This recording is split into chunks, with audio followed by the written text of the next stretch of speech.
When Michael Jordan walked into Chicago Children's Hospital on April 16, 1996, he thought it would be just another boring charity visit. He was the greatest basketball player alive, and he figured he'd sign some autographs, take some pictures, and go home. But then he crashed into a 12-year-old girl carrying books about rocket science and black holes.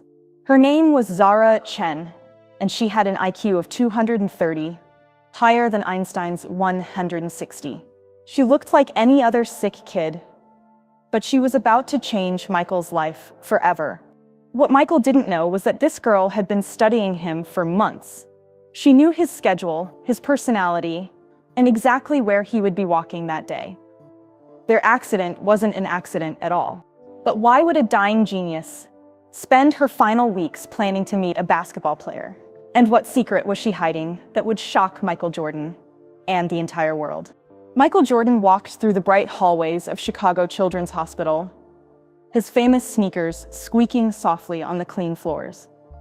It was a Tuesday morning in April 1996, and he was tired. The Bulls had won another game last night, but all Michael could think about was the stack of papers waiting on his desk at home. He didn't really want to be here. His manager had set up this visit months ago, calling it good for his image. Michael knew he should care more about sick kids, but honestly, he just wanted to go home and sleep. Basketball season was almost over, and his body ached in places he didn't know existed. "Mr. Jordan, the children are so excited to meet you," said Mrs. Patterson, the hospital volunteer leading him down the hall. She was a small woman with gray hair and kind eyes. "Some of them have been practicing what they want to say to you all week." Michael forced a smile. "That's great. I'm excited to meet them too." But he wasn't excited. He was going through the motions, just like he did at most of these charity events. Sign some autographs, take some pictures, make the kids smile for a few minutes. Then he could leave and get back to his real life. They turned a corner near the pediatric wing when it happened. Crash! Michael walked straight into someone coming around the corner. Books went flying everywhere, papers scattered across the floor like snow, and a pencil rolled under a nearby bench. "Oh no, I'm so sorry," said a young voice. Michael looked down and saw a girl, maybe 12 years old, scrambling to pick up the mess. She had long black hair tied back in a simple ponytail and was wearing jeans and a purple sweater. What caught his attention wasn't how she looked, but what she was picking up. The books were huge. Advanced quantum physics, mathematical principles of natural philosophy, theoretical astrophysics, an introduction. These weren't books a kid should even be able to lift, let alone read. "Hey, don't worry about it," Michael said, bending down to help her. "I wasn't watching where I was going." As he picked up one of the books, he noticed something that made him stop. The margins were filled with handwriting. Not just notes, but complex equations and diagrams that looked like they belonged in a college classroom. "Are these yours?" he asked, holding up the physics book. The girl looked up at him for the first time, and Michael was surprised by her eyes. They were dark brown and seemed much older than the rest of her face. Like she had seen things that kids her age shouldn't have to see. "Yes, sir," she said quietly. "I was just going to the library to return them." "The library?" Michael stood up, still holding the book. "These are from the hospital library?" She nodded, gathering the last of her papers. "They have a really good science section. Better than most public libraries, actually." Michael opened the book to a random page. It was covered in equations he couldn't even begin to understand. But in the margin, written in neat handwriting, was a note that said, "This proof is wrong. Dr. Hawking missed the quantum implications. See correction below." "Did you write this?" Michael asked, showing her the note. The girl's cheeks turned pink. "I know it sounds crazy, but I think there's a mistake in chapter 12. I tried to work out the math, and it doesn't add up right." Michael stared at her. She was talking about correcting Stephen Hawking, like other kids talked about correcting their homework. "What grade are you in?" he asked. "7th grade, she said. "But I'm not here for school. I'm here for my little brother, Tommy." Mrs. Patterson had been watching the whole thing with wide eyes. "Oh my," she said. "You must be Zara Chen. I've heard the nurses talking about you. They say you're quite remarkable." Zara's face went red. "I'm not remarkable. I just like to read." Michael looked at the stack of books again. "You just like to read quantum physics?" It's actually pretty interesting once you get past the scary math, Zara said with a small smile. It's all about how the universe works at the tiniest level. Like, did you know that particles can be in two places at the same time until someone observes them? It's called superposition. Michael blinked. Particles can be in two places at once. Well, sort of. It's complicated. Zara's eyes lit up as she talked. But basically, reality isn't as solid as we think it is. Everything is probability until we look at it.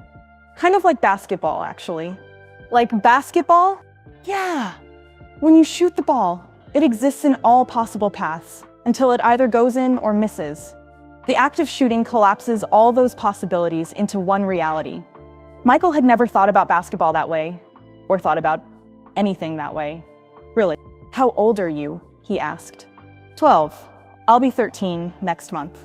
She paused. She stopped herself and shook her head. I'll be 13 in May. Mrs. Patterson looked confused by the pause, but Michael caught it. There was something in the way Zara said "if" that made his stomach feel funny. You said you're here for your brother? Michael asked. Zara's bright expression faded a little. Yeah, Tommy. He's 8. He's been here for 3 months now. Is he okay? He's getting better, Zara said quickly. The doctors are really good here. Dr. Martinez is amazing. She's been working really hard on Tommy's case. Michael noticed she didn't actually answer his question. What room is he in? Maybe I could meet him. Zara's whole face changed. The tired, worried look disappeared, and suddenly she looked like a normal 12-year-old girl. Really? You'd want to meet Tommy? He loves basketball. He has a poster of you on his wall. Well, he had one.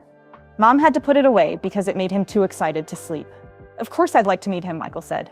And he realized he actually meant it. Any brother of someone who can correct Stephen Hawking must be pretty special too. Zara laughed. Tommy's smart, but not like that. He's smart in different ways. He's the kindest person I know. He always shares his snacks with the other kids, even when he doesn't feel good. And he remembers everyone's names. Even the cleaning staff. That's a different kind of smart, don't you think? Michael looked at this strange girl who read physics books for fun and talked about her sick brother like he was a hero. Yeah, he said. I think you're right. They walked together toward the elevator. Mrs. Patterson trailing behind them, looking amazed. Can I ask you something? Zara said as they waited for the elevator. Sure. Do you ever get tired of being the best? The question caught Michael off guard. What do you mean? Everyone always talks about how you're the greatest basketball player ever, but does that ever feel heavy? Like you always have to prove it? Michael stared at her. In all his years of interviews and conversations, no one had ever asked him that. Yeah, he said quietly. Sometimes it does feel heavy. I thought so, Zara said. I can see it in your eyes. You look tired. The elevator doors opened and they stepped inside. You know, Zara said, as the elevator started moving, I don't have much time left to learn new things. But if I did, I think I'd want to learn about basketball from you. Not the technical stuff. I could probably figure that out from books. But the other stuff, the stuff you can't learn from reading. What kind of stuff? Michael asked. Zara looked at him with those old, wise eyes. How to keep going when everything hurts. How to be great when everyone is watching. How to win when losing would be easier. The elevator dinged at the 4th floor. This is us, Zara said. Tommy's room is down the hall. As they walked toward room 412, Michael found himself thinking about Zara's question. How to keep going when everything hurts. How to be great when everyone is watching. He had never thought of those as things he could teach. He had always thought of them as things he just had to survive. But maybe this strange, brilliant girl was right. Maybe there was more to learn and teach than he had ever imagined. Maybe this visit was going to be different after all.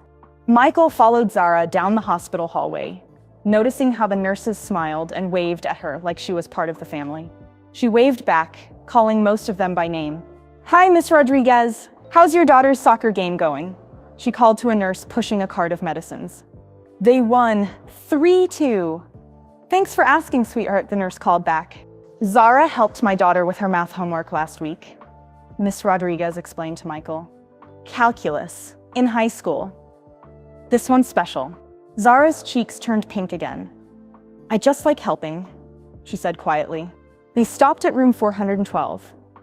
Through the window, Michael could see a small boy lying in bed, coloring in a book. He had the same dark hair as Zara, but his face was thin and pale. "Tommy?" Zara knocked gently on the door. "I brought someone to meet you." The boy looked up, and when he saw Michael, his eyes went so wide that his coloring book fell off his lap. Oh my gosh, Zara, is that really—" "Hi, Tommy," Michael said, walking into the room. "I'm Michael." Tommy tried to sit up quickly, but winced. Zara was at his side in a second, helping him get comfortable. "Easy, buddy," she said softly. "Remember what Dr. Martinez said about moving too fast?"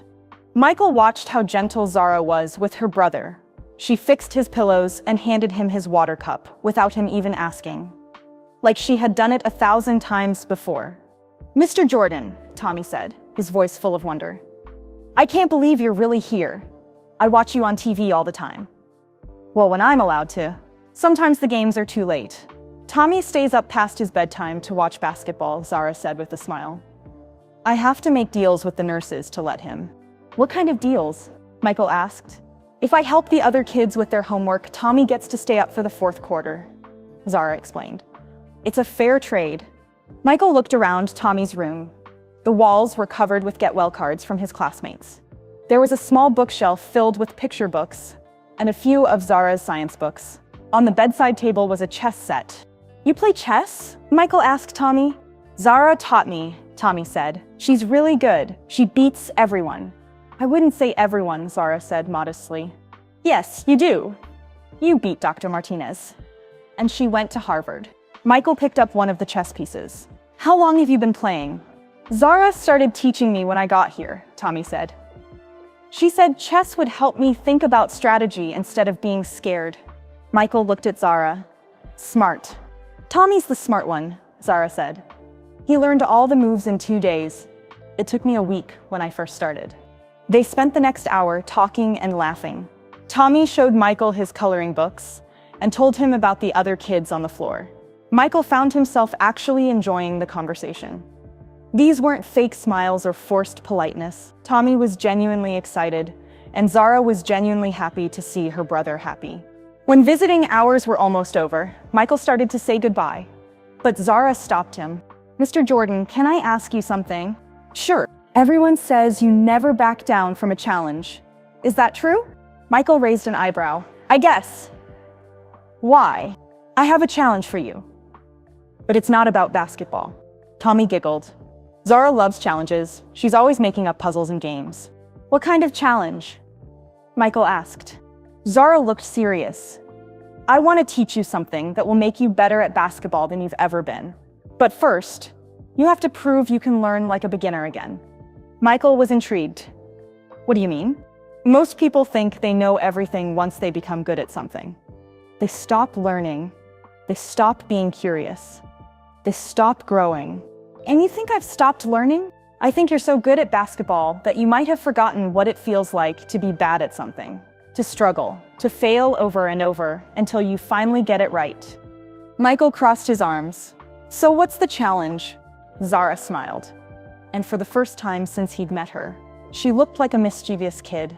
"You have to spend 1 week learning something completely new, something you've never tried before, something that will make you feel like a beginner again." "Like what?" "I get to choose." Michael laughed. "You get to choose? That doesn't sound fair." "The best challenges aren't fair," Zara said. "They're just necessary." Tommy was bouncing in his bed with excitement. "Say yes, Mr. Jordan. Zara's challenges are always fun." Michael looked at this 12-year-old girl who corrected Stephen Hawking and made deals with nurses.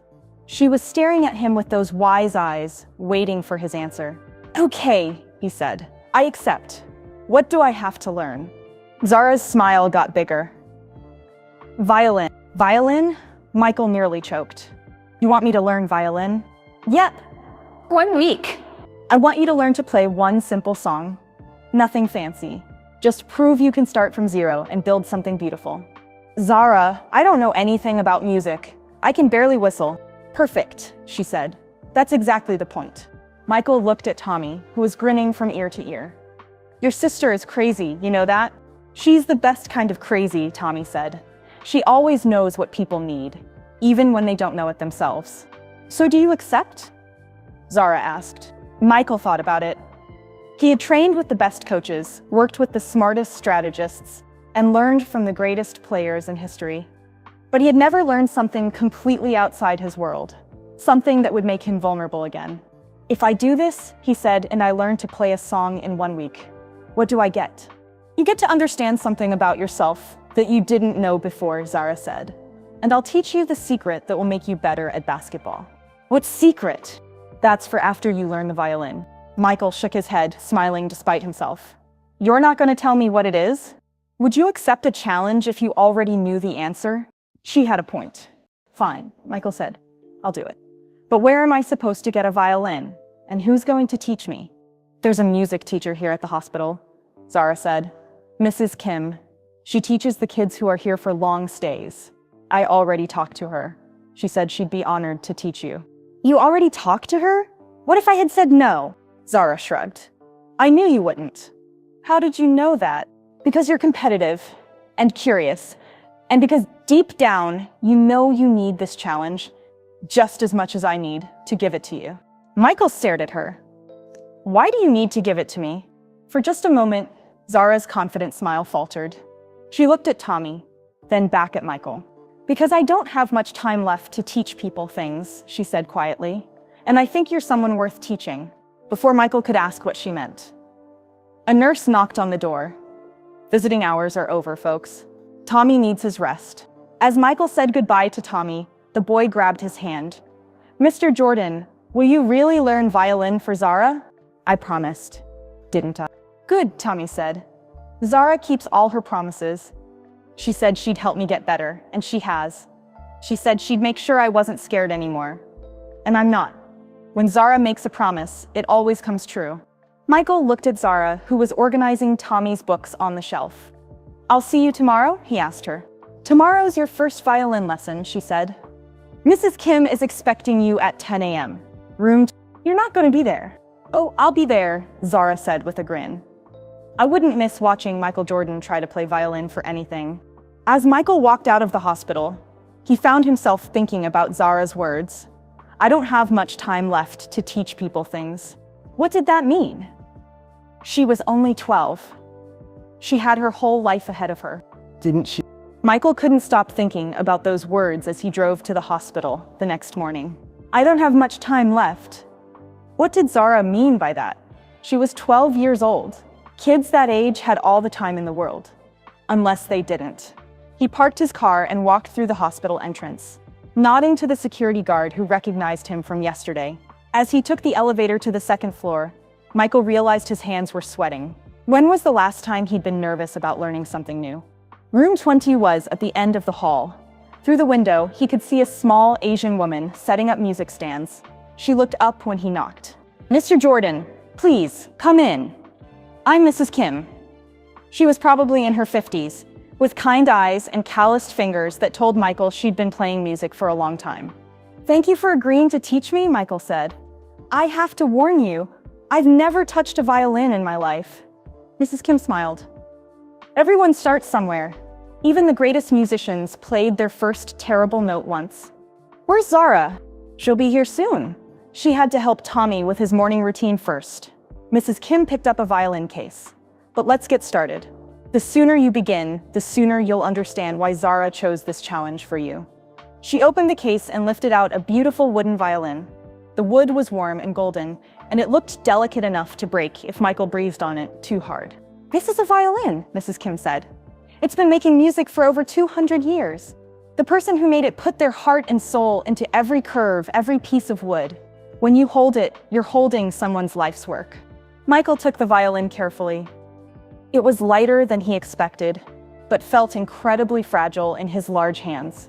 Now this is the bow. Mrs. Kim handed him a long stick with white horsehair stretched along it. The bow is what makes the violin sing. Without it, the violin is just a pretty piece of wood. How do I hold it? Like you're holding a baby bird, firm enough that it won't fall, gentle enough that you won't hurt it. Michael tried to position the violin under his chin like he'd seen in movies. It felt awkward and unnatural. The chin rest was too small. and his neck felt twisted. "This is uncomfortable," he said. "Good," said a familiar voice from the doorway. "If it was comfortable, it wouldn't be a challenge." Zara walked in, moving slower than yesterday.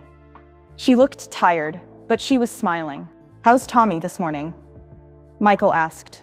"Good day today," Zara said, settling into a chair. "He ate his whole breakfast and asked if you were really going to learn violin. I told him you were about to find out how hard it is." Mrs. Kim adjusted Michael's posture, moving his arm and repositioning the violin. "Better. Now try to draw the bow across the strings. Just one smooth motion." Michael dragged the bow across the strings. Screech! The sound was horrible. Like a cat being squeezed. Michael winced, and Zara burst into laughter. "That was beautiful," she said, clapping. "Your first note. How did it feel?" "Terrible," Michael said. "I sound like I'm torturing the violin." "Everyone's first note sounds like that," Mrs. Kim said patiently. "The violin is honest. It tells you exactly how you're feeling. Right now, you're feeling frustrated and tense. How can you tell?" "Because that's how the violin sounds. Frustrated and tense." Michael tried again. Screech! "You're pressing too hard," Zara said. "In basketball, you use force. But violin is about finesse." "What do you mean?" "Show me how you shoot a basketball," Zara said. Michael looked around the small room.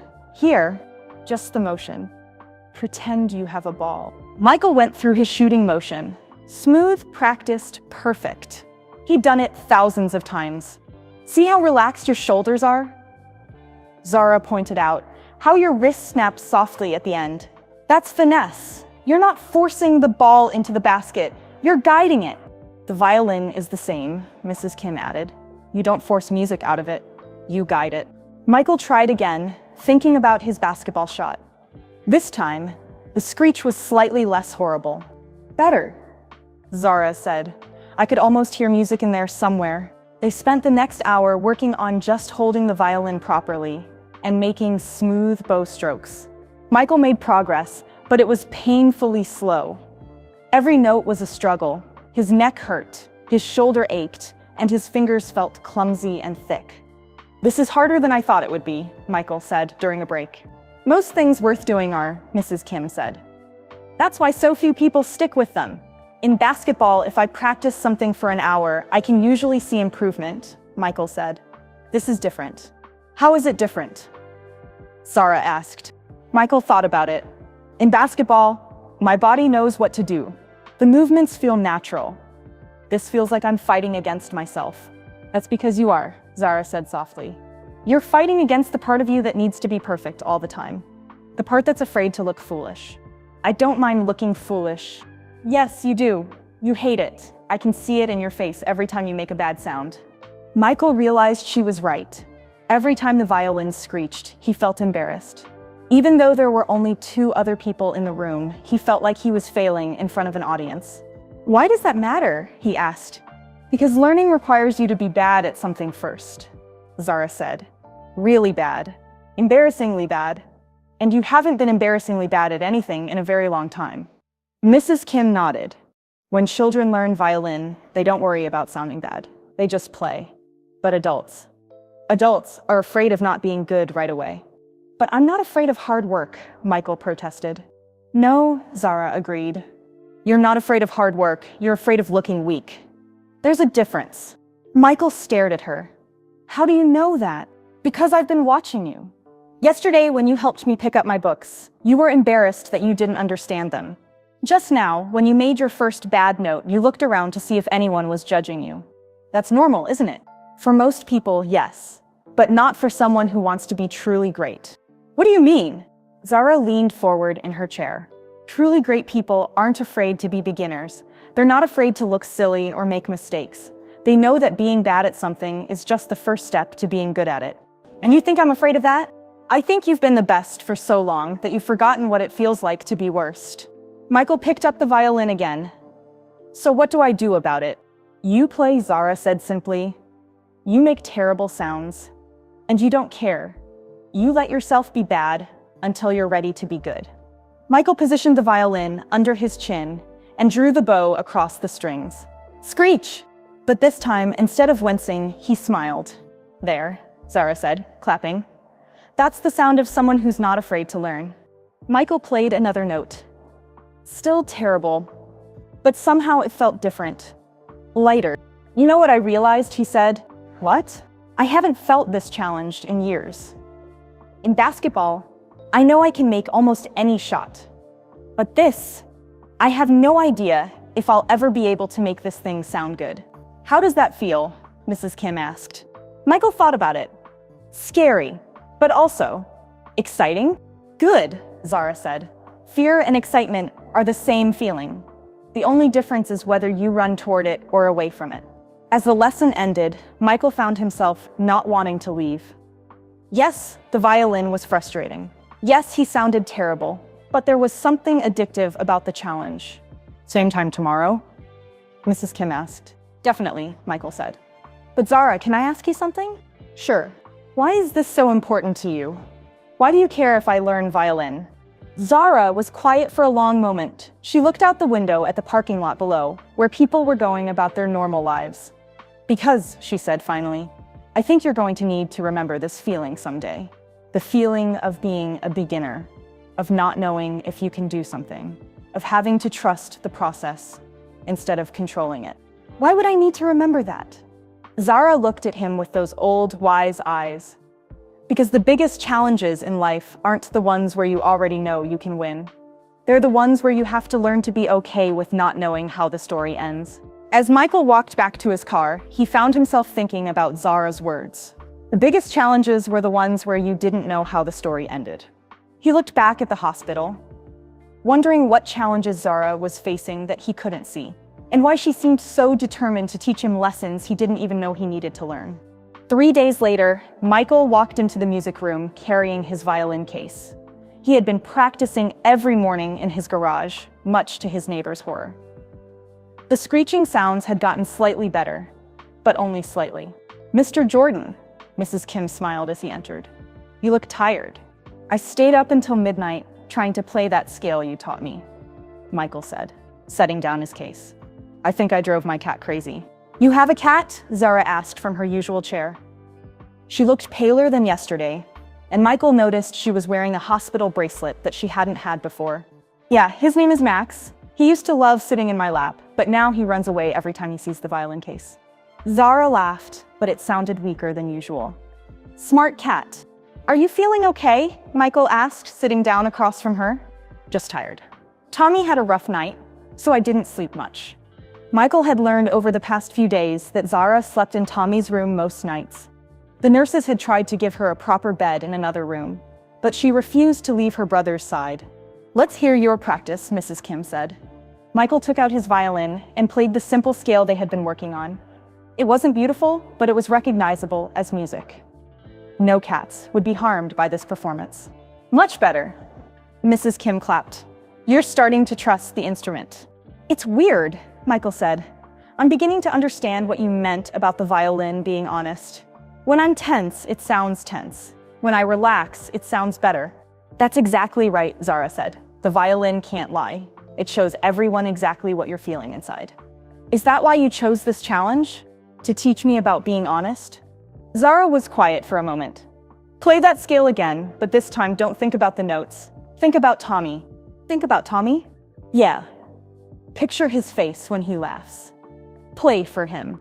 Michael positioned the violin and drew the bow across the strings. This time, he thought about Tommy's excited expression when they had talked about basketball. The way his whole face lit up despite being sick. The way he shared his snacks with other kids, even when he barely had an appetite himself. The music that came out was different. Softer, warmer, still not perfect, but it had something it hadn't had before. Beautiful, Mrs. Kim whispered. How did that feel different? Zara asked. It felt, I don't know, like the music meant something. That's the real lesson, Zara said. Technical skill is just the beginning. The magic happens when you play for someone else instead of for yourself. Michael lowered the violin. Is that what you're trying to teach me? To play for other people? I'm trying to teach you that greatness isn't about being the best. It's about making others better. Before Michael could respond, there was a knock on the door. Dr. Martinez, a woman with kind eyes and graying hair, peeked in. Sorry to interrupt, Zara, could I speak with you for a moment? Zara's face went pale. Is Tommy okay? Tommy's fine. I need to talk to you about your test results. Can't it wait? I'm in the middle of a lesson. Dr. Martinez looked at Michael, then back at Zara. It's important, sweetheart. Michael watched Zara's hands shake slightly as she stood up. I'll be right back, she told him.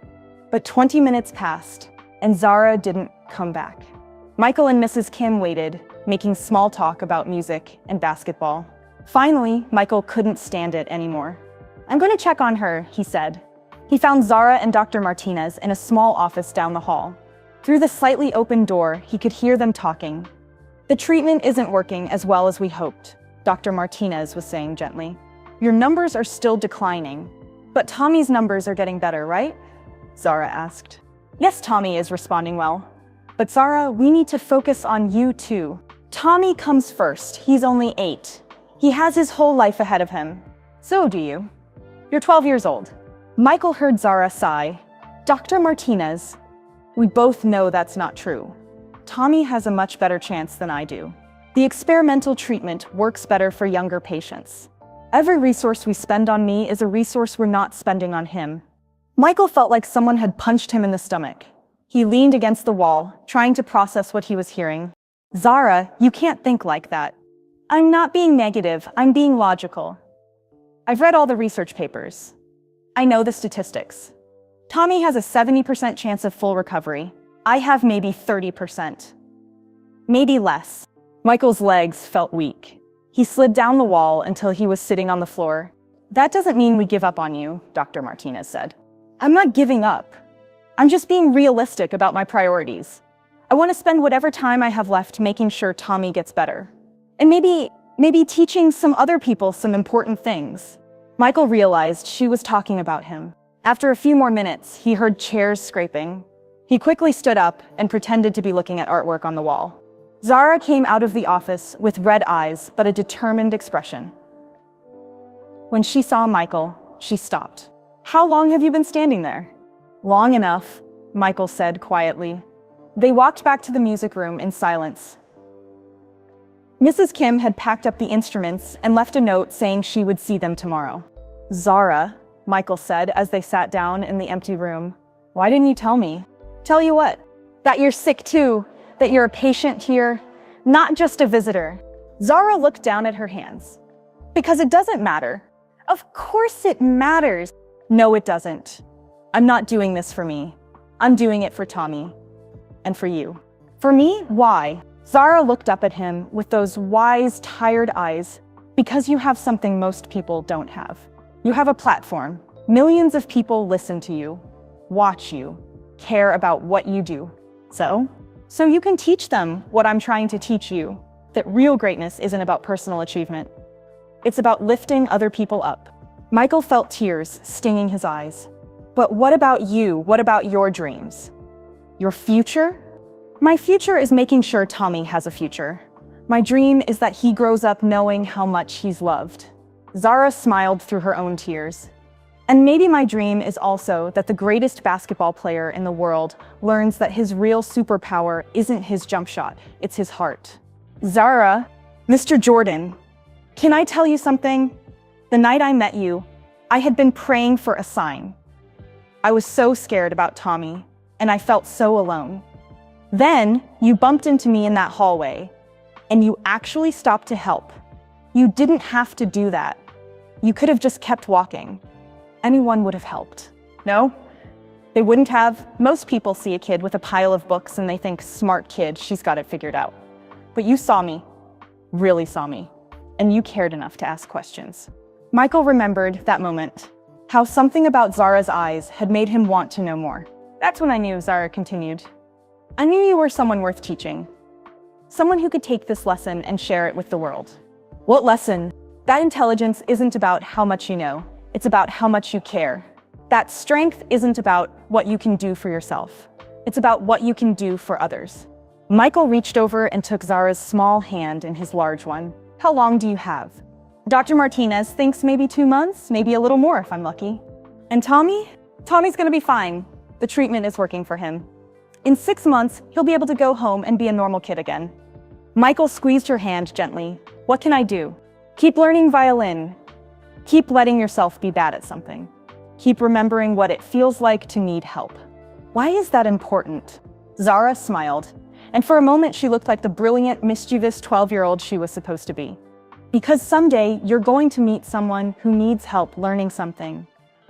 And you're going to remember how patient Mrs. Kim was with you, how it felt to struggle and have someone believe in you anyway. And you're going to pass that kindness on. Michael sat there holding the hand of the bravest person he had ever met. A 12-year-old girl who was using her final months to teach him how to be human. Zara? Yeah? Thank you. For what? For choosing me. For thinking I was worth teaching. Zara squeezed his hand back. Mr. Jordan, you were never the student in this story. You were always the teacher. I'm just helping you remember what you already knew. As they sat together in the quiet music room, Michael realized that everything had changed. This wasn't about learning violin anymore. This was about learning how to live. The next morning, Michael arrived at the hospital earlier than usual. He had barely slept, his mind spinning with everything Zara had told him. He found her in Tommy's room, helping her brother eat breakfast. Tommy was sitting up in bed, looking brighter than Michael had seen him yet. Mr. Jordan, Tommy called out when he saw him. Guess what? My white blood cell count is getting better. Dr. Martinez says I might be able to go to the playroom today. That's amazing, buddy, Michael said, ruffling Tommy's hair. But his eyes were on Zara, who looked exhausted despite her smile. Zara barely slept, Tommy said, not noticing the look that passed between the adults. She was up all night reading medical journals again. She always does that when she's worried about something. I wasn't worried, Zara said quickly. I was just curious about the new treatment protocol. Michael sat down in the chair next to her bed. Zara, can I ask you something? Sure. Yesterday you mentioned that you've been accepted to MIT. When did that happen? Zara's cheeks turned pink. A few months ago, they have a special program for gifted students. I could start in the fall. MIT, Tommy's eyes went wide. Zara? That's the smartest school in the world. You have to go. It's not that simple, Tommy, Zara said gently. Why not? Michael asked, though he suspected he already knew the answer. Because Tommy will still be in treatment, and because, she paused, looking at her brother, because there are more important things than being smart. But you could discover amazing things, Tommy protested. You could help sick kids like us. You could find cures. Michael watched Zara's face carefully. For just a moment, he saw longing there, the look of a brilliant kid who dreamed of laboratories and equations and changing the world. Maybe someday, she said softly. But right now, the most important thing is being here with you. After Tommy finished breakfast, a nurse came to take him for his morning tests. When they were alone, Michael turned to Zara. You're not going to MIT, are you? Zara shook her head. I already sent them a letter declining the offer. Zara, you can't do that. This is your future we're talking about. No, she said firmly. Tommy's future is what we're talking about. He's 8 years old. He needs his big sister right now, not some genius who's off studying at college. But think about all the things you could learn there. All the ways you could help people. I'm helping people right here. I'm helping Tommy get better. I'm helping you learn about what really matters. Michael felt frustrated. But what about your dreams? My dreams changed when Tommy got sick, Zara said simply. Before, I wanted to be a scientist. I wanted to understand how the universe worked, but now I understand something more important. What's that? Love is more powerful than knowledge.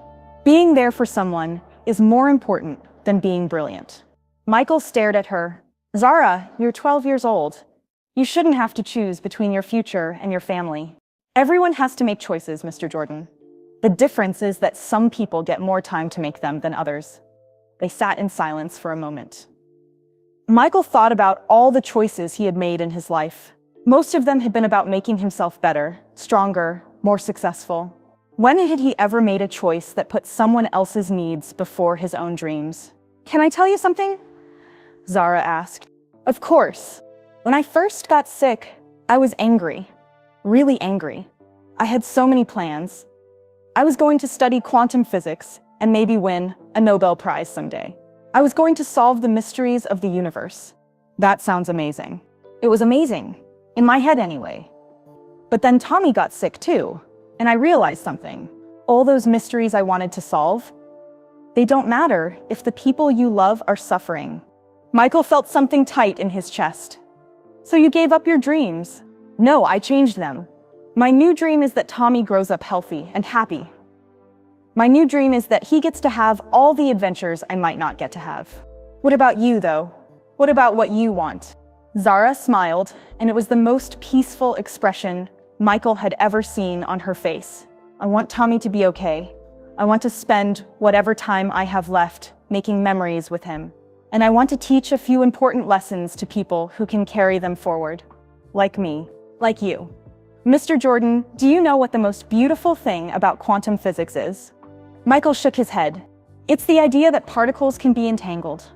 When two particles become entangled, what happens to one instantly affects the other, no matter how far apart they are. Scientists call it spooky action at a distance. I don't understand. Love works the same way. When you love someone, you become entangled with them. What happens to them affects you, no matter how far apart you are. When Tommy hurts, I hurt. When he gets better, I get better too. Michael thought about his own family, his friends, his teammates. I think I understand. That's why I can't leave him. We're entangled. And that's okay, because love isn't supposed to be convenient. It's supposed to be true. The door opened, and Tommy came back with a huge smile on his face. Dr. Martinez says my numbers are the best they've been in months. And she says I can go to the playroom this afternoon. That's wonderful, Zara said. And Michael could see genuine joy in her eyes. Will you come with me? Tommy asked his sister. Of course I will.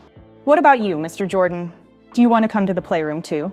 Michael looked at Zara, who nodded encouragingly. I'd love to, buddy. That afternoon, Michael found himself in the hospital playroom, watching Zara help Tommy build a puzzle while other kids played around them.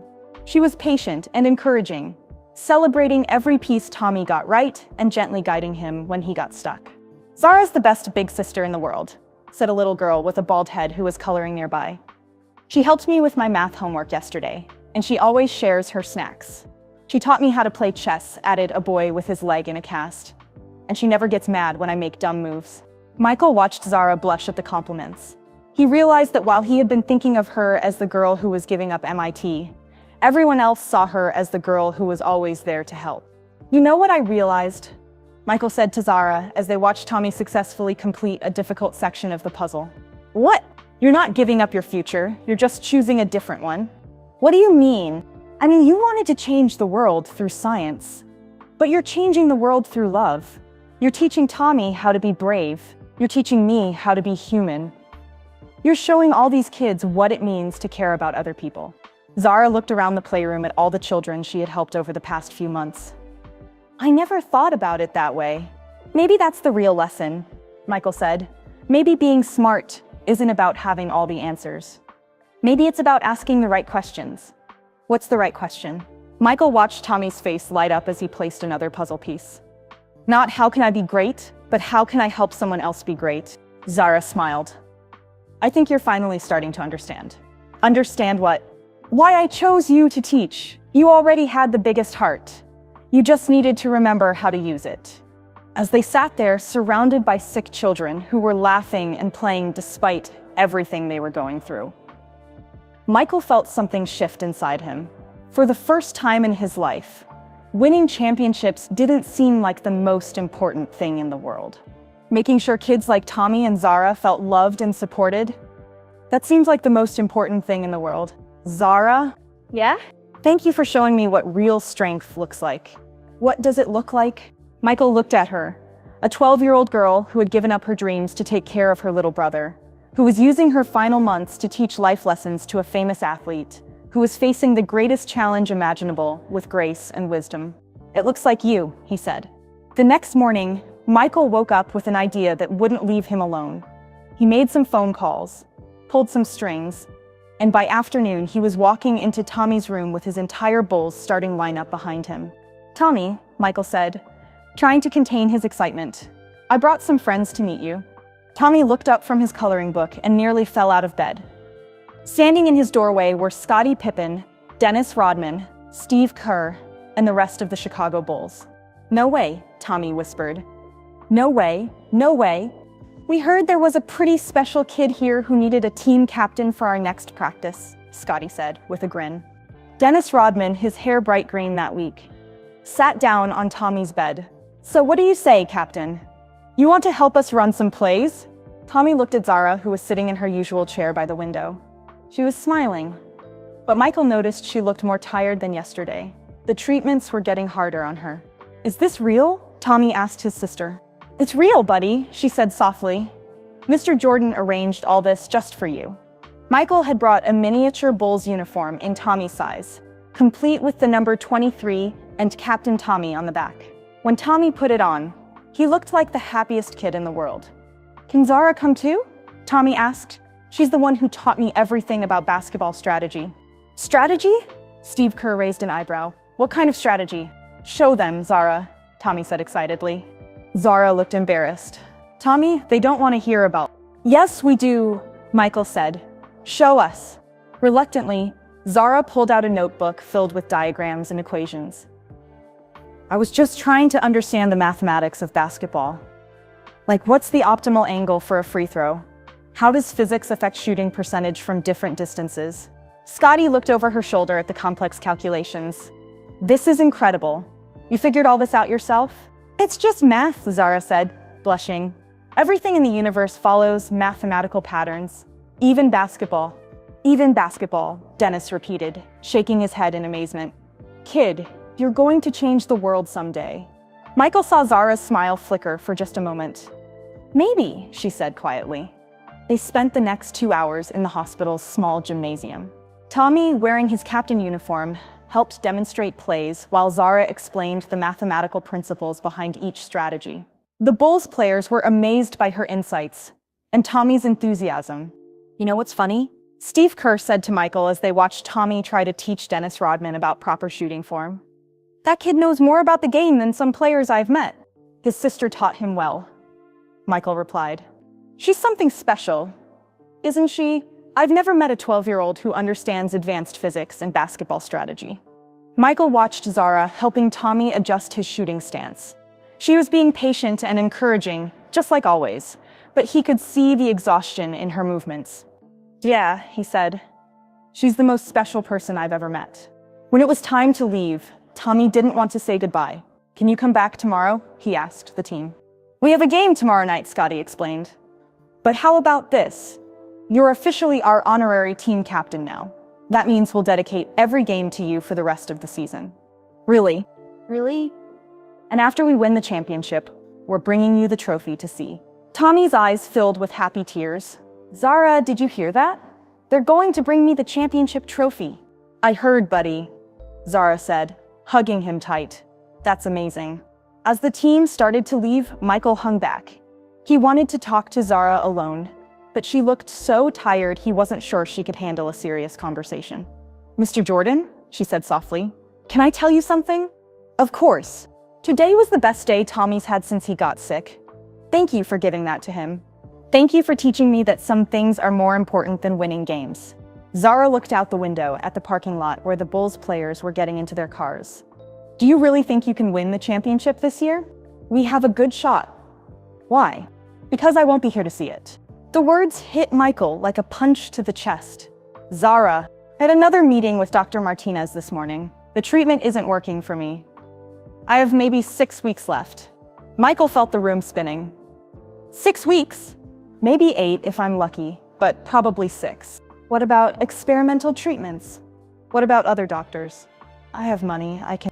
"Mr. Jordan," Zara said gently, "I've read every research paper published in the last 5 years. I've consulted with the best doctors in the country. Sometimes, even being smart isn't enough." Michael sank into the chair next to her. "I can't accept that." "You have to. Because I need you to do something for me. Anything. I need you to take care of Tommy after I'm gone. Not financially. My parents will handle that. But emotionally. He's going to need someone to remind him that he's brave and strong and capable of anything." "Zara, don't ask me to." "Promise me," she said firmly. Promise me you'll be the big brother he needs when I can't be his big sister anymore." Michael looked into her eyes and saw something that broke his heart. She wasn't scared. She was peaceful. She had accepted what was happening and was focused on making sure everyone she loved would be okay. "I promise," he whispered. "Good. Now can I tell you something else?" "What?" "The reason I really chose violin for your challenge?" Michael had almost forgotten about the violin lessons in the midst of everything else. "Yeah, it's because a violin can't make music by itself. It needs someone to touch it, to care for it, to bring it to life. No matter how perfect the instrument is, it's just wood and strings, until someone decides to make it sing." "I don't understand." "People are like violins, Mr. Jordan. We can't make beautiful music alone. We need each other. Tommy needs me to help him be brave. I need you to help me teach him about strength. You need us to help you remember what really matters." Michael felt tears running down his face. "I don't want to lose you. You're not going to lose me. Every time you help a kid who's scared, I'll be there. Every time you choose kindness over winning, I'll be there. Every time you remember that love is more powerful than fame, I'll be there."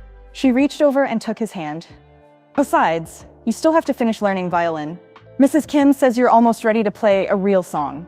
"What song?" "Amazing Grace. It's Tommy's favorite. I want you to play it for him after I can't anymore." Michael squeezed her hand. "I'll practice every day." "I know you will, because that's what you do when you love someone. You keep the promises you make to them." They sat together in the quiet room as the sun set outside the window. Michael realized that Zara had given him something more valuable than any championship ring or MVP award. She had given him a purpose bigger than himself. "Zara?" "Yeah?"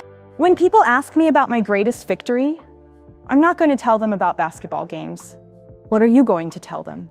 "I'm going to tell them about a 12-year-old girl who taught me that winning isn't about beating other people. It's about lifting them up." Zara smiled, and even though she was tired and sick, she looked like the wisest person in the world. "Now you're ready for the real game," she said. "What real game?" "The game of life. And in that game, Mr. Jordan, everyone wins when you play it right." 2 weeks later, Michael was sitting in the hospital cafeteria, staring at a cup of coffee that had gone cold an hour ago. The Bulls had just won another playoff game, but he could barely remember the score. All he could think about was how pale Zara had looked that morning, and how Tommy had started asking questions that no 8-year-old should have to ask. "Mr. Jordan?" Michael looked up to see Dr. Martinez standing next to his table. She looked tired and sad, which immediately made Michael's stomach clench with worry. "Is everything okay? Is Tommy?" "Tommy's fine," Dr. Martinez said quickly, sitting down across from him. "Actually, Tommy's doing better than we ever hoped. His latest tests show that he's responding incredibly well to treatment." Michael felt relief wash over him. "That's amazing news." "It is, but that's not why I wanted to talk to you." Dr. Martinez folded her hands on the table. "I need to tell you something about Zara that I probably should have told you weeks ago." "What do you mean?" "When you first met her, you thought she was just visiting Tommy, didn't you?"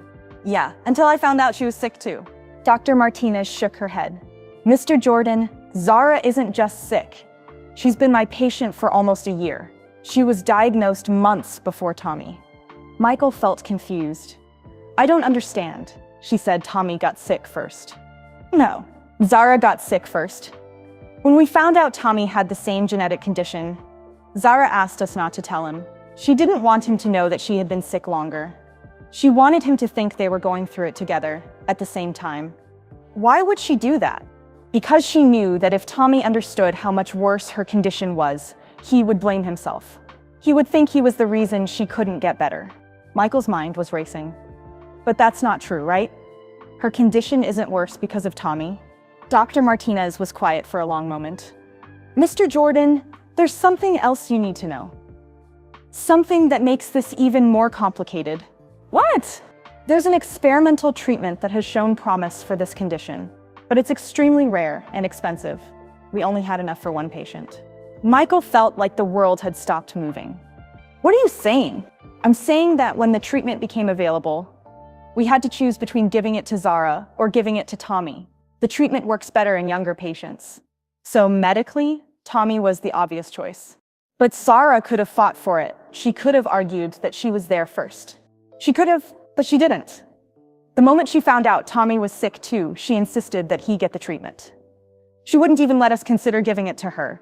Michael stared at Dr. Martinez. She gave up her chance to get better so Tommy could have it. More than that, she used her intelligence to help us understand the treatment better. She read every research paper, consulted with doctors around the world, and helped us modify the protocol to make it more effective for Tommy specifically. You mean she helped create the treatment that's saving his life? Essentially, yes. Without her input, I'm not sure the treatment would have worked as well as it has. Michael felt like he was going to be sick. Does Tommy know any of this? No. And Zara made us promise never to tell him. She wants him to focus on getting better, not on feeling guilty about her sacrifice. So she's been dying this whole time, and she spent her final months making sure her little brother lives? That's exactly what she's been doing. And Mr. Jordan, there's one more thing. Michael wasn't sure he could handle one more thing. The treatment that's working so well for Tommy, the modifications Zara helped us make, they're going to help other children too. She essentially helped us create a better treatment protocol that could save hundreds of kids with this condition. Michael put his head in his hands.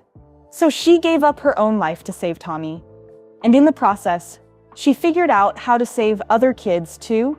That's right. Her research notes are already being shared with children's hospitals around the world. And she never told me any of this. Because that's not why she did it. She didn't do it for recognition or credit. She did it because she loves her brother, and because she's the kind of person who can't help but try to make the world better. Michael looked up at Dr. Martinez. Why are you telling me this now? Because she's getting worse faster than we expected, and because I think she needs to know that someone understands what she's accomplished. She won't accept praise from me or the other doctors, but she might accept it from you. Michael stood up from the table. I need to see her. Mr. Jordan, one more thing. When you see her, she's going to be weak, but she's been asking for you. She says she has something important to tell you.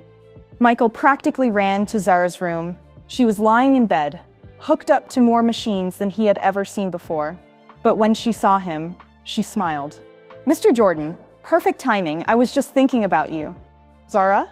Dr. Martinez told me everything. Her smile faded slightly. Everything about what? About the treatment. About how you gave up your chance so Tommy could have it. About how you helped create the protocol that's saving his life. Zara looked embarrassed. She wasn't supposed to tell you that. Why didn't you tell me yourself? Because it doesn't matter. What matters is that Tommy's getting better. Michael sat down next to her bed. It matters to me, Zara, what you did. Giving up your own treatment. Using your last months to help save your brother and other kids. That's the most incredible thing I've ever heard. It's not incredible. It's just love. How can you say that? You sacrificed everything. Zara looked at him with those wise eyes. Mr. Jordan, can I tell you a secret? Of course. I didn't sacrifice anything. I chose the thing that made me happiest. Making sure Tommy gets to grow up and have adventures and fall in love and maybe have kids of his own someday. That makes me happier than any treatment could have. But what about your dreams? What about MIT? What about all the things you could have discovered? I did discover something. I discovered that love is the most powerful force in the universe. More powerful than gravity, more powerful than quantum mechanics, more powerful than anything. Michael felt tears running down his face. I don't understand how you can be so okay with this. Because I'm not dying, Mr. Jordan. I'm living. Every day I get to see Tommy get stronger is a day I'm truly alive. Every lesson I get to teach you is a day my life has meaning. But it's not fair. Fair isn't the point. Love is the point. And I've been lucky enough to love someone more than I love myself. Do you know how rare that is? Michael thought about his own life. All the things he had achieved. All the records he had broken. All the games he had won. None of it felt as important as what this 12-year-old girl had accomplished. Zara, what can I do? How can I help? You're already helping. You're learning the lessons I need you to learn. You're becoming the person Tommy's going to need when I'm not here anymore. What else? There has to be something else. Zara smiled weakly. Actually, there is one thing. Name it. Tomorrow is Tommy's 9th birthday. He doesn't know I probably won't be here for his 10th. I want to give him the best birthday party he's ever had. Done. Whatever you want. However big, however expensive. I don't want big or expensive. I want perfect. I want a day where he feels like the most loved kid in the world. What would make it perfect? I want you to play Amazing Grace on violin for him. I want the Bulls team to be there. I want cake and balloons and presents. But mostly, I want him to know that even when people have to leave, the love stays forever. Michael squeezed her hand gently. It's gonna be the most perfect birthday party ever. Promise? I promise. And Zara? Thank you. For what now? For showing me what a real hero looks like. Zara laughed softly. Heroes wear capes, Mr. Jordan. I'm just a big sister. No, Michael said. Heroes don't wear capes. They wear hospital gowns. And smile even when everything hurts. They give up their own dreams so someone else can have theirs. They teach people like me what really matters. You're going to make me cry, Zara said. Good, you've been making me cry for weeks. They sat together as the sun set outside her window. And Michael realized that tomorrow wasn't just Tommy's birthday. It was probably going to be Zara's last good day. And he was going to make sure it was perfect. The next morning, Michael arrived at the hospital at dawn. He had barely slept, spending most of the night on the phone organizing Tommy's birthday party. The hospital staff had agreed to let them use the big recreation room, and Michael had arranged for decorations, a cake, and enough presents to fill a small store. But first, he had something important to do. He found Zara in Tommy's room, helping her brother get dressed in his favorite shirt, a Bulls jersey with Michael's number on it.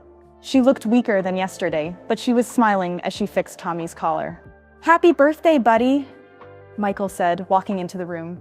Mr. Jordan. Tommy jumped up and hugged him.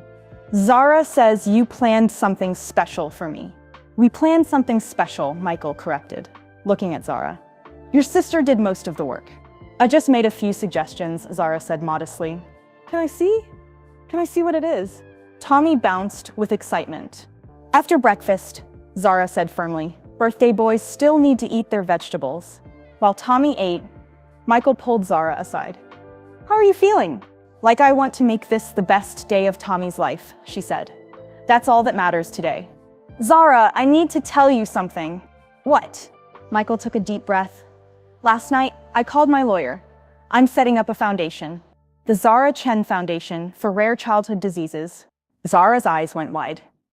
Mr. Jordan, you don't need to. Yes, I do. Your research is going to help kids all over the world. Your name should be on it.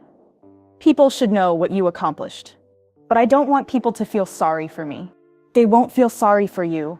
They'll be inspired by you. Just like I am. Zara was quiet for a moment.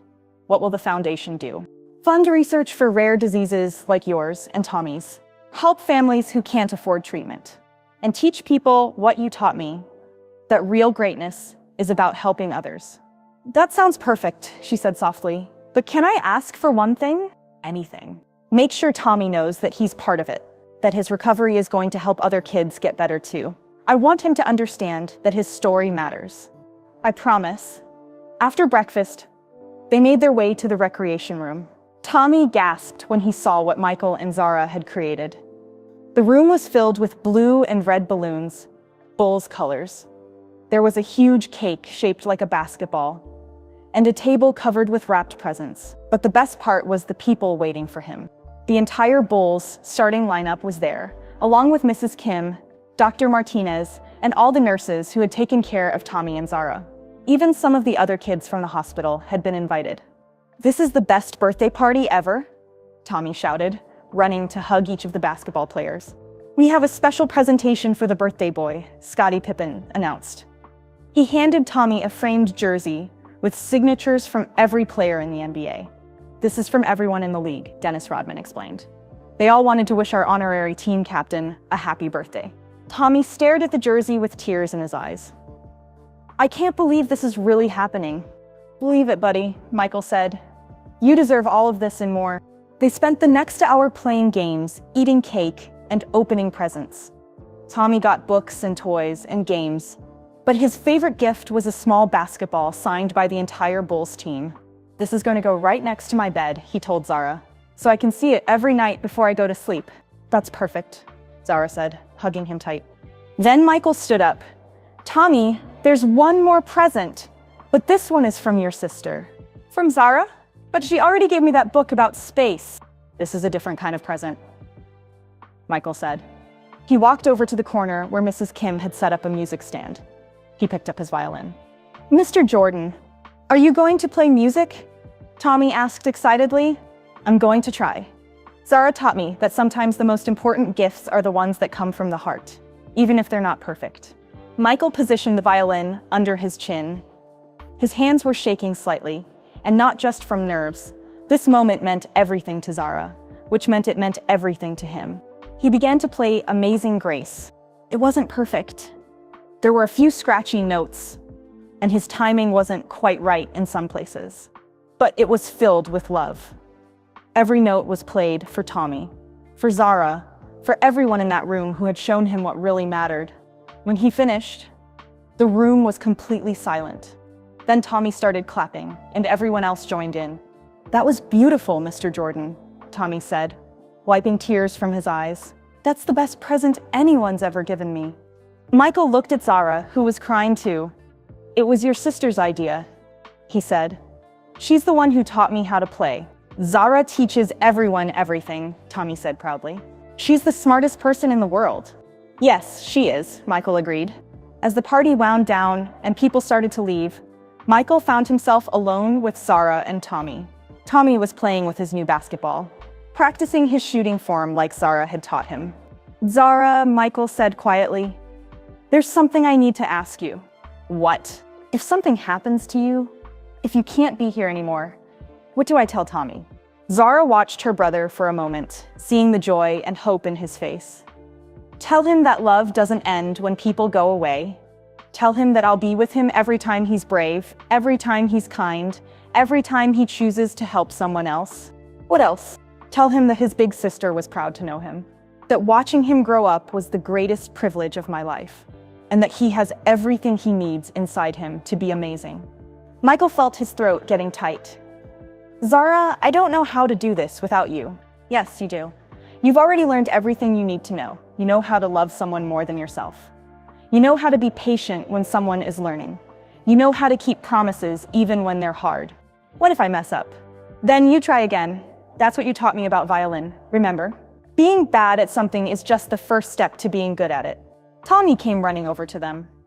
Zara, will you help me write thank you cards for everyone? I want to make sure they know how much today meant to me. Of course, buddy. That's a very thoughtful idea. As Tommy got paper and crayons, Zara pulled a sealed envelope from her pocket. Mr. Jordan, I have one more thing for you. What is it? A letter. But don't open it until after the Bulls win the championship. Promise me. Zara! What if? Promise me, she said firmly. Michael took the envelope. I promise. Good. And Mr. Jordan? Yeah? Thank you for learning violin. Thank you for understanding that some things are more important than being perfect. Thank you for letting me teach you. Thank you for choosing me to teach. Zara smiled, and even though she was tired and sick, she looked peaceful. I didn't choose you, Mr. Jordan. You chose yourself. The moment you stopped to help me pick up those books, you chose to be the kind of person worth teaching. As Michael watched Zara help Tommy write thank you cards, her small hand guiding his as he carefully formed each letter, he realized that this was what greatness actually looked like. Not championships or trophies or fame.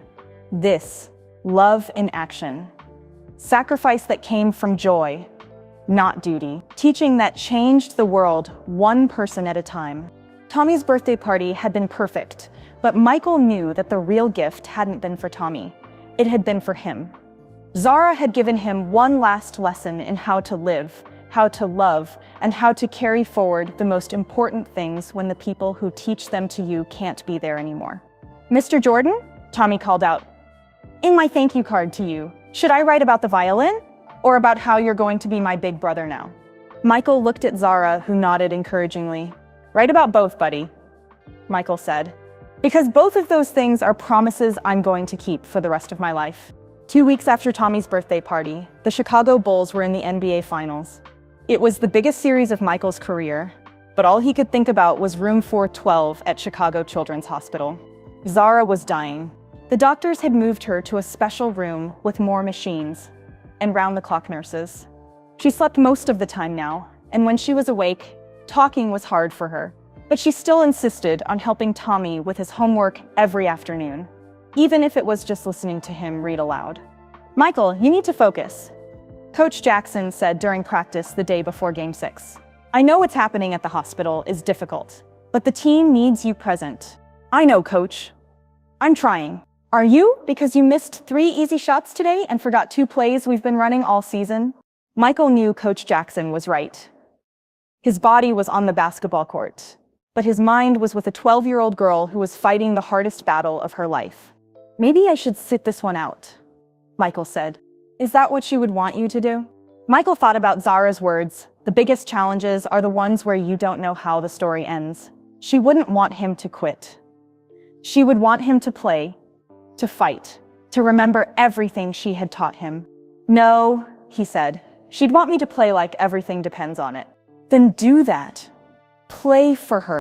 The next evening, Michael stood in the tunnel before Game 6, holding his basketball and thinking about violin lessons, about quantum physics and chess games and birthday parties, about a girl who gave up MIT to take care of her brother. Before he ran onto the court, he had visited the hospital. Zara was barely awake, but she had squeezed his hand and whispered, "Play beautiful music tonight." Now, as 20,000 fans screamed his name, Michael thought about what Zara had taught him. Basketball wasn't just about winning. It was about making your teammates better. It was about playing with heart, not just skill. The game was brutal. The other team was playing aggressive defense, and Michael's shots weren't falling like they usually did. By halftime, the Bulls were down by 12 points. In the locker room, Michael's teammates looked defeated. "We're not playing like a team," Scotty said, frustrated. "We're all trying to be heroes individually." Michael thought about Zara's words. "A violin can't make music by itself. It needs someone to touch it, to care for it, to bring it to life." "She's right," Michael said. What? Dennis looked confused. "Sorry, I was thinking about something someone taught me. Listen, we're playing like violins trying to make music alone. But music happens when instruments work together." "Michael, what are you talking about?" Steve Kerr asked. Michael stood up. "I'm talking about playing for each other instead of for ourselves. I'm talking about remembering that the goal isn't to be the best player on the court. The goal is to help your team win." "Okay, so what does that mean?" It means I stop trying to score every point and start helping you guys score. It means we play like we love each other, not like we're trying to prove something." His teammates stared at him. This wasn't the Michael Jordan they knew. The old Michael would have demanded the ball and tried to win the game single-handedly. "You sure about this?" Scotty asked. "A very smart person once told me that greatness isn't about being the best. It's about making others better." In the second half, Michael played differently. Instead of forcing difficult shots, he passed to open teammates. Instead of trying to do everything himself, he set screens and played defense and celebrated when other people scored. With 5 minutes left, the Bulls had taken the lead. With 2 minutes left, they were up by 8. With 30 seconds left, they had won the championship. As confetti fell from the ceiling and his teammates hugged him, Michael felt something he had never felt after winning before: peace. Not the aggressive satisfaction of beating someone else, but the quiet joy of helping his team succeed. During the celebration on the court, a reporter stuck a microphone in his face. "Michael, how does it feel to win your 4th championship?" Michael looked up at the stands, thinking about a hospital room miles away, where a girl might be watching on TV if she was strong enough. "It feels like I finally understand what winning really means," he said. "What do you mean by that?" "I mean, winning isn't about proving you're better than someone else. It's about becoming the person you're supposed to be." After the celebration, Michael drove straight to the hospital. It was almost midnight, but the nurses let him in. Tommy was asleep in the chair next to Zara's bed, still wearing his Bulls jersey. Zara's eyes were closed, but when Michael sat down, she opened them slightly. "Did you win?" she whispered. "We won." "How did it feel?" "Different. Better. Like I was playing your kind of music." Zara smiled weakly. "I'm proud of you." "Zara, I need to tell you something." "What?" You changed my life. Before I met you, I thought basketball was the most important thing in the world. Now I know better. What's the most important thing? Michael looked at Tommy sleeping peacefully, then back at Zara. Love, taking care of people, using whatever gifts you have to make someone else's life better. Good answer. Zara, there's something else. The foundation we talked about, it's real now. We've already raised enough money to help 50 families pay for treatment. And the research you did, 3 more children's hospitals are using your protocols. Zara's eyes filled with tears. Really? Really?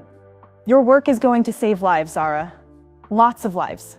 That makes me happy. They sat quietly for a few minutes. Michael could hear the machines beeping and Tommy's gentle breathing. Mr. Jordan? Zara's voice was so soft, he had to lean close to hear her. Yeah.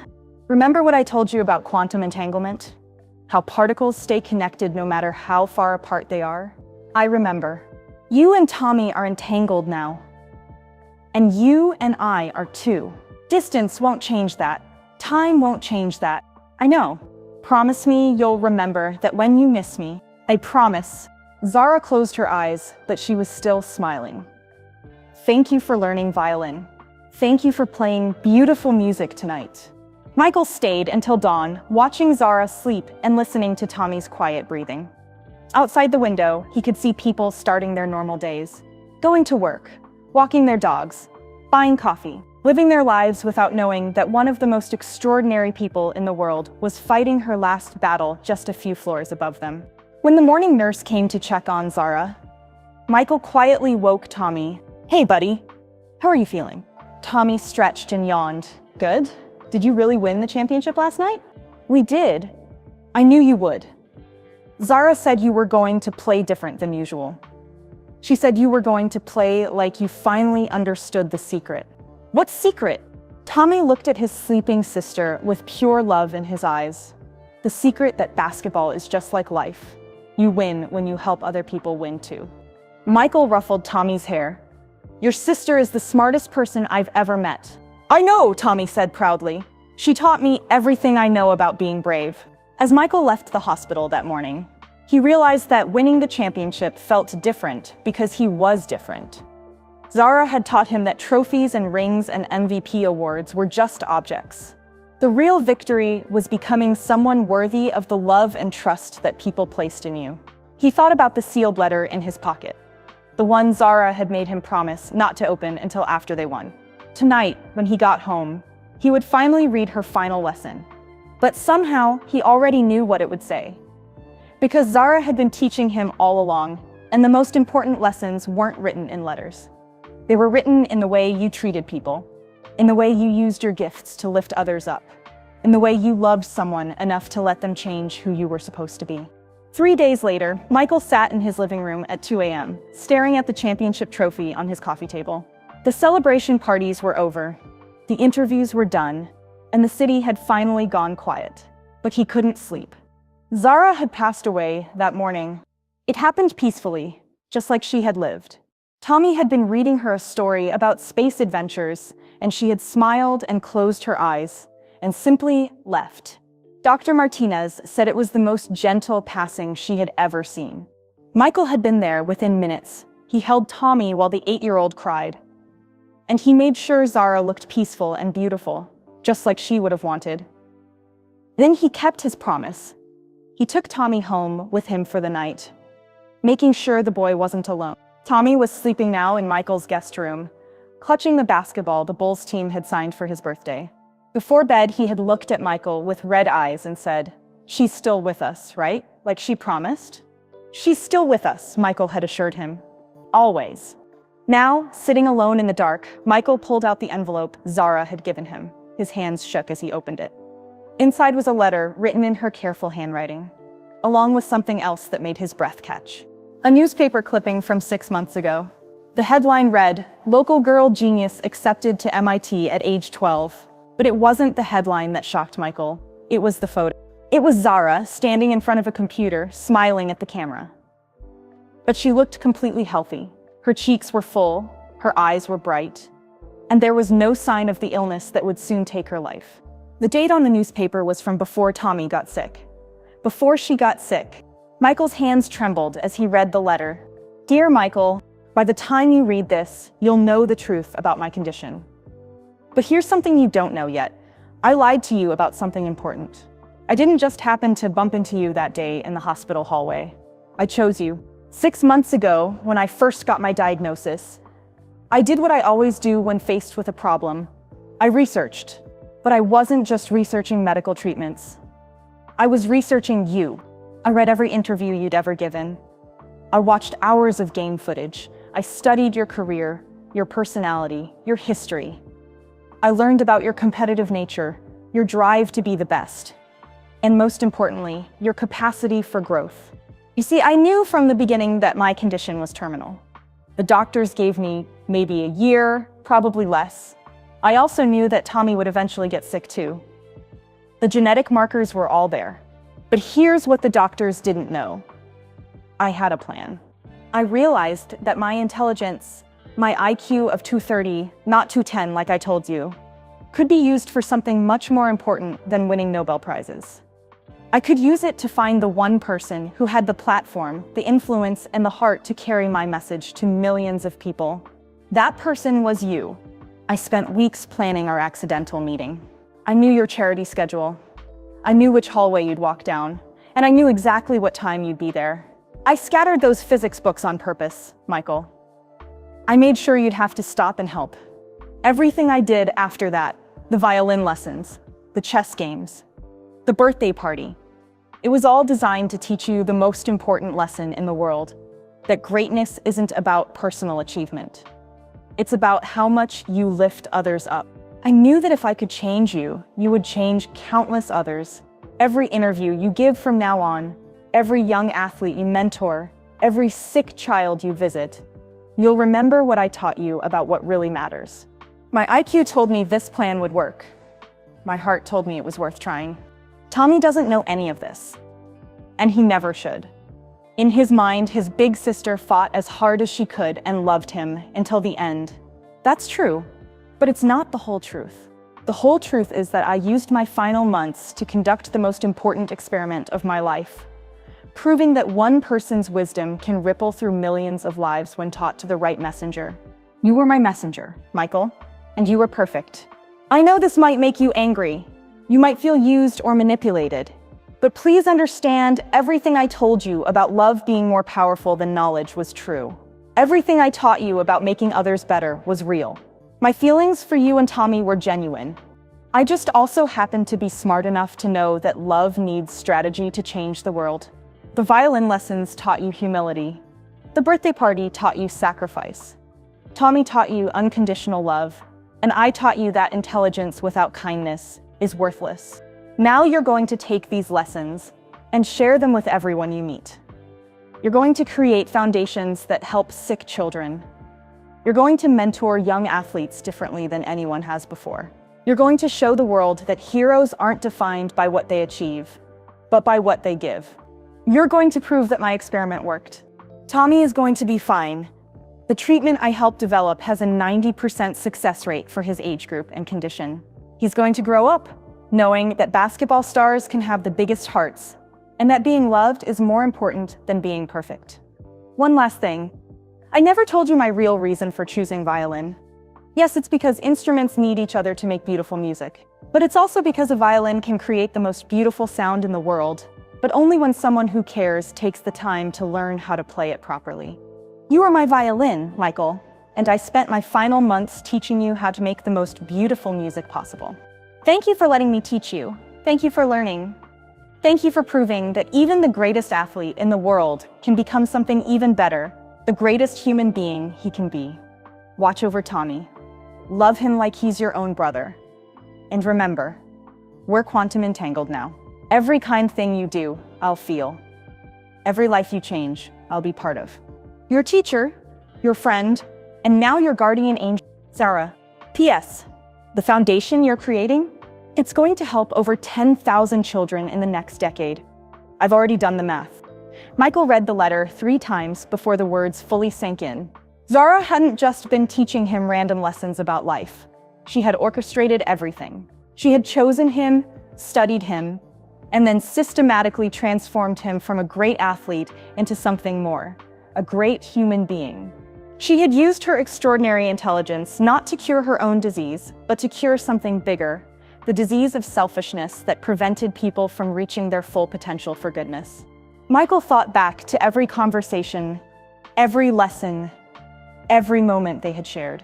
The accidental meeting, the carefully chosen violin challenge, the way she had shared just enough of her story to make him care without overwhelming him, the birthday party that taught him how to make others feel loved. It had all been planned. Every single moment. And yet, it had all been real too.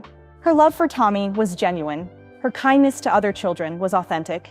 Her friendship with Michael was true. She had just been smart enough to know that even love needed a strategy to change the world. Michael looked at the championship trophy again, but now it looked different. It wasn't just his trophy anymore. It was Zara's too, because she had taught him how to win it the right way, by making his teammates better instead of trying to dominate them. He thought about all the interviews he would give, all the young athletes he would mentor, all the sick children he would visit. In every single one of those moments, he would remember Zara's lessons. He would teach what she had taught him. Her experiment had worked perfectly. Michael picked up his phone and called the hospital. "Dr. Martinez? It's Michael Jordan. I want to expand the foundation." Yes, much bigger. "I don't care what it costs, because a very smart girl once told me that love needs strategy to change the world, and I think she was right." When he hung up, Michael walked to the guest room where Tommy was sleeping. The boy looked peaceful, surrounded by Bulls memorabilia and the basketball signed by the team. "I'll watch over him," Michael whispered into the darkness. "I'll teach him everything you taught me, and I'll make sure he knows his big sister was the smartest person who ever lived." As he stood there, Michael realized that Zara's greatest lesson wasn't about humility or love or sacrifice. It was about the fact that even death couldn't stop someone from changing the world if they were smart enough to plan for it. She had given up her own future to secure Tommy's recovery and to transform Michael into someone who would impact millions of lives. She had turned her final months into the most important teaching experiment in history, and it had worked. Michael smiled through his tears. Tomorrow, he would start the next phase of his life, not as just a basketball player, but as Zara's messenger. He would carry her lessons to everyone he met, and through him, her wisdom would ripple outward like quantum entanglement, connecting and changing lives across the world. She had been right about everything. Love was more powerful than knowledge. But when you combined love with intelligence and strategy, you could literally change the universe. Michael Jordan had met a girl with a higher IQ than Einstein. What happened next shocked everyone, including him. She had transformed the greatest basketball player in the world into something even greater, a teacher of love, a messenger of hope, and living proof that the most important victories happen not on courts or fields, but in the hearts of the people we choose to lift up. The experiment was complete. The student had become the teacher, and Zara Chen's legacy would live forever. And that's how a 12-year-old girl with a genius mind taught the world's greatest athlete that true greatness isn't about being the best. It's about making others better. Zara's experiment worked perfectly. Today, the Michael Jordan Foundation has helped over 50,000 sick children, and Michael still visits hospitals every month. He tells everyone he meets about the girl who changed his life by showing him that love is more powerful than fame. Where are you listening from right now? Drop your city or country in the comments below. I love seeing how far these stories of kindness travel around the world. If Zara's story touched your heart like it touched mine, please hit that like button and subscribe to spread more kindness. Every subscription helps us share more incredible true stories that remind us what really matters in life. And speaking of amazing stories that will inspire you, there's another incredible video appearing on your screen right now about someone who changed the world in the most unexpected way. Click on it and let's keep learning about the power of love and kindness together. Thanks for listening, and remember, you never know when you might meet someone who will change your life forever. Be kind to everyone you meet. They might just be your greatest teacher.